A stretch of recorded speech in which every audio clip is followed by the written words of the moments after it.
என்னாக்கும் சின்ன பையன் மாரி பேசிக்கிட்டு இருக்க. இல்லையன்றைய பாய்காட் பண்ணியனா உன்னோட பிரச்சனை எப்படிப்பா தீரும்?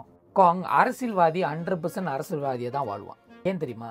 அப்பதான்டா உன்னை வச்சு அரசியல் பண்ண முடியும். நீ கஷ்டப்படும் போது நான் கை கொடுக்குற மாரியே கை கொடுத்துட்டு கை கொடுக்குறேன்னு ஒரு நம்பிக்கையில வாழ்ந்துகிட்டு இருப்ப பத்தியா, நான் கையை தட்டி விட்டு போயிட்டே இருப்பேன். அப்ப கொஞ்ச நேரம் கழிச்சு அன்னைக்கு கை கொடுக்க முடியல, ரொம்ப பிஸி ஆயிட்டேன், வேலை ஆயிட்டேன் அப்படின்னு சொல்லிட்டு சாக்கு போக்குன்னு சொல்லிட்டு திருப்பி கை கொடுத்து கூப்பிடுற மாதிரியே கூப்பிட்டுட்டு காலை வாரி விடுவேன். ஏன்னு சொல்லு, நான் பக்க அரசியல்வாதிடா. அரசியல்வாதியோட கொள்கை புரிஞ்சிக்காம நியாயம், தர்மம், கொள்கை, கோட்பாடு இதெல்லாம் எப்படிப்பா பேச முடியும்? நல்லா பார்த்தீங்கன்னா கோலக்கூபு பாருல 40,266 ஓட்டு, குறைஞ்சபட்சம் 38,000 பேர் ஓட்டு போட வருவாங்க. அதுல இந்த உண்டி ரோசா பிறகு அந்த உண்டி தாளை அப்படியே கையோட கலப்பி கொண்டு போனது இதெல்லாம் தோலா பண்ணி பார்த்தா ஏறத்தாழ ஒரு 36,500 ஓட்டு வரைக்கும் வரத்துக்கு சான்சஸ் இருக்கு. இதுல மெஜாரிட்டியா அந்த N06ல பாத்தீங்கன்னா மலாய்க்காரங்க தான் இருக்காங்க. இந்தியரோட ஓட்டு ஏறத்தாழ 18 விழுக்காடு இருக்குன்னு சொல்றாங்க. அதுதான் டிசைட் பண்ற ஓட்டுன்னு. இப்ப டிசைட் பண்ற ஓட்டை ஓட்டு போடாம நீ வீட்டுக்குள்ளே உட்காந்துனா ஸ்டில் அந்த விஷயம் உனக்கு சாதகமா ஆகாதுப்பா. சரி, நாங்க வெளிய மாநிலத்துக்காரங்க, சரி உங்ககிட்டே கேட்குறோமே, உங்களுக்கு அந்த மாநிலத்தில் என்னதான் பிரச்சனை? யாராச்சும் அதோட விஷயத்த லைன் அப் பண்ணி எடுத்து சொல்றாங்களா? ஒன்றாவது, ரெண்டாவது இந்த பிரச்சனை இருக்கு, மூணாவது இந்த பிரச்சனை இருக்கு, நாலாவது இந்த பிரச்சனை இருக்கு, அஞ்சாவது, ஆறாவது, ஏழாவது, மொத்தம் ஒரு 50 பிரச்சனை இருக்குன்னு வச்சுக்கோமே. இந்த 50 பிரச்சனை லைன் அப் பண்ணிட்டு இந்த ஏரியாவில் இருக்கிறவங்களுக்கு ஒரு 10 பிரச்சனை, இந்த ஏரியாவில் இருக்கிறவங்க இது சம்பந்தப்பட்ட 10 பிரச்சனை, இந்த ஏரியாவில் இருக்கிற ஒரு 20 பிரச்சனை அப்படின்னு நீங்க ஒரு மேனிஃபெஸ்டோ செஞ்சீங்கன்னா வர போறவங்க இந்த பிரச்சனை எல்லாம் தீர்க்க முடியுமா? 5 வருஷத்துல தீர்க்க முடியுமா? இல்ல குறுகிய நேரத்தில் தீர்க்க முடியுமா? இல்ல இது ஆடோன் கீழே தீர்க்க முடியாது, பார்லிமெண்ட் கீழுக்கு தான் தீர்க்க முடியும்னு சொல்ற அந்த கருத்துக்களும் பரிமாறுறதுக்கு ஒரு வாய்ப்பு அமையும். அதனால தான் நம்ம புருண்டாங்கல்ல 3 விஷயம் இருக்கு. Cossack ராஜான் Negeri, Cossack ராஜான் பிர்சுகுத்வான், kosa பிர்சாமா. பொதுவா இந்தியரோட பிரச்சனை இந்த கோசா பிர்சாமா கீழுக்கு தான் இருக்கும். அதனால நம்ம சூஸ் பண்ற ஆடூன் நம்ம ஏரியால நம்மளுக்கு சாதகமா இருக்கணும். இந்த ஆடூன் ஆதரிக்கிற கட்சி ராஜான் பிர்சுகுத்வான் கட்சி இல்லாட்டி கூட அட்லீஸ்ட் அந்த நெகிரியை ஆள்ற அந்த ஒரு கட்சி சார்ந்தவரா இருந்தாலே போதும். உங்களோட பிரச்சனை ஈஸியா நவுத்துறதுக்கு ஒரு வழி கிடைக்கும். இந்த ஒரு விஷயத்த இந்த ரகத்துல சொன்னோமா நான் என்னமோ உனக்கு எதிரி மாரி தெரிவேன். ஆனா நல்ல கூர்ந்து பார்த்தீங்கன்னா அதுதான் நிதர்சனமான உண்மையா இருக்கும். சரி, உனக்கும் வேணாம் எனக்கு வேணாம், போட்டி போடுறது 4 பேர்.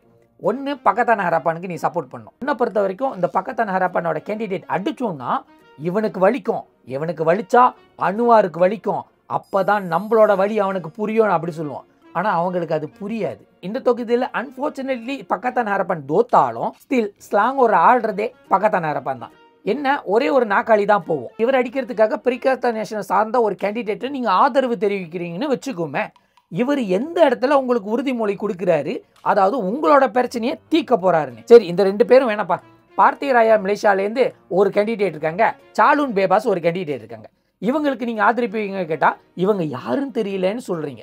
சரி, இவங்களை விட்டுருமே, சாலூன் பேபாஸ்ல நிக்கிறாங்க, இவங்களுக்காக என்னோட ஓட்டு எல்லாத்தையும் போடுறேன்னு வச்சுக்கோமே. இவங்க திருப்பி பக்கத்தான இருப்பான்னு வாங்க மாட்டாங்கன்னு என்ன நிச்சயம்? இந்த ஒரு காலகட்டத்தில் நம்மளோட நிலவரம் என்னன்னா நின்னா குத்தம், உக்காந்தா குத்தம். இதுவே நீங்க தவறான ஒருத்தர்கிட்ட கொடுத்துட்டீங்க வச்சுக்கோமே, நீங்க அவர்கிட்ட முறையிடும் போது அவர் என்ன சொல்லுவாரு, என்னால எதுவும் செய்ய முடியாது, ராஜன் பூசாட்டு எதிர்கட்சிக்காரனா இருக்காங்க, அவங்கள மாத்தினாதான் எது செய்யறதா இருந்தாலும் உங்களுக்கு சேர்த்து செய்ய முடியும் அப்படின்னு ஒரு கதை விடுவாரு. இவனும் சரியில்லை, அவனும் சரியில்லை, வந்தவனும் சரியில்லை, வாச்சவனும் சரியில்லை, எதை பார்த்தாலும் நம்மளுக்கு ப்ராப்ளமா தான் தெரியும். இதுல நம்ம இருக்கிற கடுப்புல சில பொலிட்டிஷியன் குளிர் காய்வாங்க. பாத்தீங்களா, அப்பவே சொன்னேன் அவனுக்கு போட்டிருக்கலாம். பாத்தீங்களா, நம்மளோட நிலவரம் இப்படிதான். உங்களை உசுப்பேத்தி உடம்ப ரணகலமா ஆக்குறதுன்னு சில பொலிட்டிஷியன் சுத்திக்கிட்டு இருக்காங்க. நீ யாருக்கு வேணா ஓட்டு போடு, பக்கத்தானுக்கு ஓட்டு போடுறதா இருந்தாலும் போடு, பிரிகாத்தான ஓட்டு போடுறதா போடு, பிஆர்எம்க்கு ஓட்டு போடுறதாலும் போடு, ஏன் சாலூன் பேபாஸ்க்கு ஓட்டு போடுறதாலும் போடு, ஆனா ஓட்ட போடு. ஆனா நல்லா பாத்தீங்கன்னாக்கா ஒருத்தனை நீ ஜெயிக்கணும்னா உன்னோட திறமை, பலம், புத்திசாலிதனம் இதெல்லாம் காட்டி ஜெயிக்கணும். அப்பதான் ஓட்டு போடுறவனுக்கு சந்தோஷமா இருக்கும், நிக்கிற உனக்கும் சந்தோஷமா இருக்கும். ஆனா இங்க உள்ள சில பொலிட்டிஷியன் எப்படி நடந்துக்கிறாங்கன்னா, அங்க பாத்தீங்களா அவர் சுலார்ல ஓட்டை இருக்கு, இந்த ஓட்டை வச்ச சுலார்லாம் வச்சு கட்சி நடத்திக்கிட்டு இருக்கீங்க. இங்க பாத்தீங்களா இவரெல்லாம் குடிச்சிட்டு பேசுவாரு இப்படின்னு சொல்லிட்டு குறை சொல்லியே அரசியல் நடத்திக்கிட்டு இருக்காங்க. ஏன்னா நம்மளுக்கு தான் குறை சொன்னா இல்லாட்டி கோசிப் பண்ணா பிடிக்குமே, அந்த கோசிப்லேயே வாழ்ந்துடும். சில விஷயங்கள் உக்கரமாகவும் ஆணவமாகவும் அழுத்தமாக பேசினா ஐயோ அவங்களாம் உண்மையானவங்களா தான் இருப்பாங்க சொல்லிட்டு நம்மளே நம்ம நம்பிக்கிறோம். அந்த வலையில மட்டும் சிக்கிறாது ராஜா. நல்லா சுத்தி பாரு. நீ கஷ்டப்படும் போது இந்த கட்சியில இருந்து கூ கூ கூ கூவிக்கிட்டு இருக்கீங்களா, அவங்க யாரும் சோறு போடலப்பா. கஷ்டமோ நஷ்டமோ நீயே தான் உழைச்ச. இப்போ உங்க ஏரியாவை பாதுகாக்கிறது யாரா இருக்கணும்?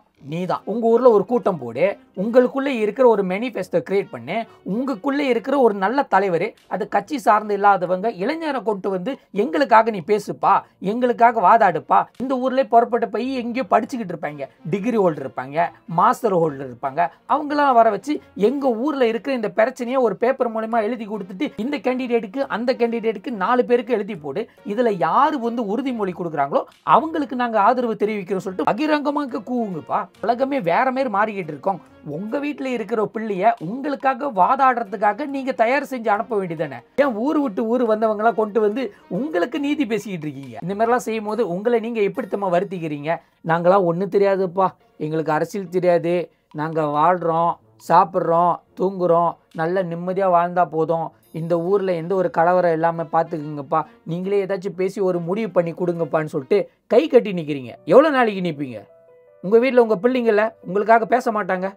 படித்த பிள்ளைங்க நிறைய பேர் தானே இருக்காங்க, சக்ஸஸ் ஆகணும் நிறைய பேர் தானே இருக்காங்க. இந்த கேம்பெயின் பண்ணுற காலகட்டத்தில் உங்களுக்கு என்ன தேவையோ நீங்கள் எழுதி போட்டு கேட்க வேண்டியதானே. அதை ஏன் செய்ய மாட்டீங்க தான் என்னோட கேள்வியே. என்ன இருந்தாலும் 11ஆம் தேதி நீ ஓட்டு போடுற.